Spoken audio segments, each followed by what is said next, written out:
Welcome to McPlum, simple solutions served daily.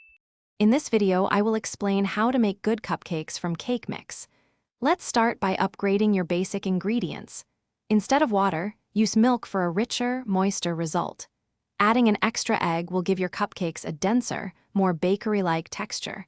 And for a truly delicious flavor, swap out the oil for melted butter. These simple changes make a huge difference.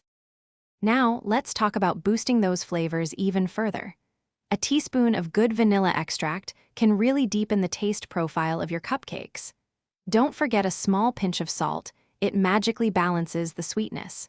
For a delightful surprise in every bite, consider folding in some chocolate chips or colorful sprinkles before baking.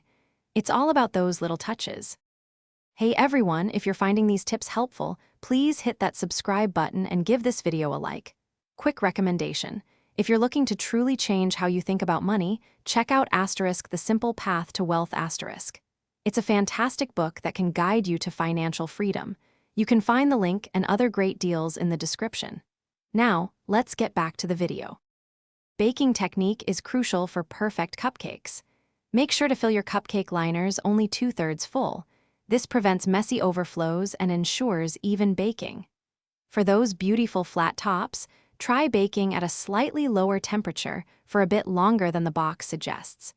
And always use an oven thermometer to confirm your oven's actual temperature for consistent results. Once baked, proper cooling is key. Always let your cupcakes cool completely on a wire rack before even thinking about frosting them. This prevents your beautiful frosting from melting right off. When it's time to decorate, a large round piping tip can help you achieve that professional-looking swirl. Don't be afraid to get creative with different frosting flavors and colors too.